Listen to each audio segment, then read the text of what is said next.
Sauðurinn! Velkomin hingað í spurningakeppni útvarpsþáttarins Api Bjöllusauðurinn. Hingað til mín komin 2 lið. Þetta eru lið frá Hóruhúsi Reykjavíkur annars vegar og hins vegar það lið Seðlabankans. Nú fyrir hönd Seðlabankans eru hér Tómas Árnason og Jón Sigurðsson. Velkomin strákar. Og frá Hóruhúsinu eru það þau Heiður Sjón, Gulli og Kitti Glæpur. Velkomin krakkar. Þið eru með litla kútin með ykkur, sé ég. Já, við fengum með kussun. Já. Hvað heitir svo litli kúturinn? Jói? Jóhann Kristinsson, eða er það kannski Jói Kitta? Nei, það er Jói Glæpur. Jói Glæpur? Já, það er rættanam, Glæpur, Jói Glæpur. Já, segðu mér, Kitti, þú nokkuð út af mér landa og svörtu? Hæ? Nei, bara að grína.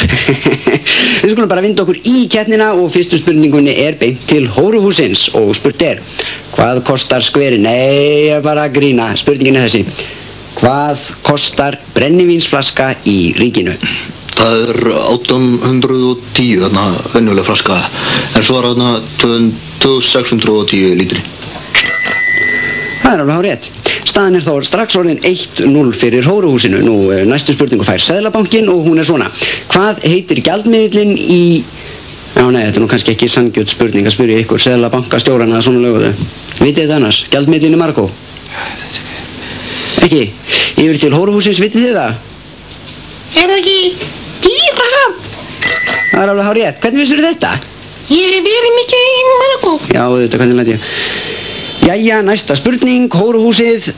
Hverrar þjóðar er sænski kvikmyndaleikstjórn... Nei, nú er ég búin að missa út úr mér maður. Býtu, gerum gott úr þessu í... Já, hver er sænski kvikmyndaleikstjórinn? Hóruhúsið. Ingmar Bergman. Nei, Seðlabankinn. Ekkert svar, nei. Það er Sven Nykvist sem ég var að spyrja um. Næst frægasti Svíinn.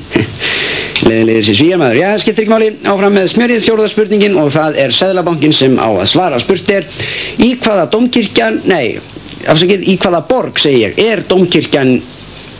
Er sem sagt, já, dómkirkjan. Því miður get ég ekki sagt ykkur hvaða dómkirkja er að spyrja, því þá var ég leið búin að segja ykkur í hvaða borg hún væri. Seðlabankinn. Ekkert svar. Hóruhúsið? Reykjavík. Nei, í Köln. Jæja, staðan er sem sagt 2-0 en þá. Hóruhúsið er bara að taka Seðlabankann í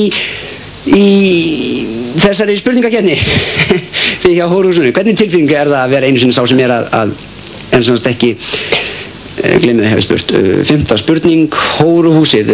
Hverrar þjóðar var franski... Nei, nú gerði ég þetta aftur maður. Heyrðu, breytum spurningunni bara. Já. Ok, ég spyr, hvaða list stundaði franski myndlistarmaður? Nei, nú klúðraði ég því, býtu. Ok, já, hvað háði einhverjum dverginum Toulouse-Lautrec? Það var dvergur, fyrirgefið, ég spyr það bara, hvað hét franski myndlistardvergurinn, hvað hét hann? Toulouse-Lautrec, hvað svar? Það var rétt. Seðlabankinn, hver var fyrstur manna til að koma fram nakinn í útvarpi og vera 2 klukkustundir samfellt ber? Seðlabankinn? Ekkert svar frekarnir fyrir daginn. Hóruhúsið? Ekki heldur.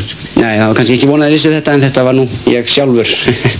Það var á þeim tíma sem það var ekki eitthvað frumlegt útvarpi, ekki þetta fólk. Jæja, nógu mig aftur að spurningakeppninni, staðan 3-0 fyrir Hóruhúsinu og þá er komið að annarri umferð. Það er öðruvísi þraut og er af mörgum talin svo erfiðasta í þessari spurningakeppni en jafnframt svo skemmtilegasta. Reglurnar ættu varla að þurfa að útskýra. Já, ég sé að keppnir eru strax farnir að gera sig klára. Já, reglurnar ættu varla að þurfa að útskýra en ég ætla þó að gera það svona hlustendum til glöggvunar en hér sem sagt keppt hver getur fengið flestar fullnæðingar með félaga sínum án þess að sem sagt hvorur noti hendurnar og við byrjum núna. Já, og það er strax allt komið á fullt. Gulli og Kitti eru að og Seðlabankinn líka og já, Seðlabankinn líka og strax komið 1 stig hjá Seðlabankanum og þeir skipta stöðu núna og Gulli og Kitti, látum okkur Kitti segja, ekkert gerist enn hjá þeim, hjá Hóruhúsinu, en Seðlabankinn er loksins komin á blað og sko, já, 2 stig hjá Seðlabankanum strax. Þetta gengur nú vel og þeir skipta aftur stöður þarna hjá Seðlabankanum og það er rafmögnum stemming í loftinu, allt starfsfólk stöðvarinnar er komið hingað inn til að fylgjast með og það er strax komið 3. stigið hjá Seðlabankanum. Þeir hafa jafnað stöðuna hér með feikilega góðum endaspretti strax í annar umferð. Hvorinn á nú síðasta stiginu?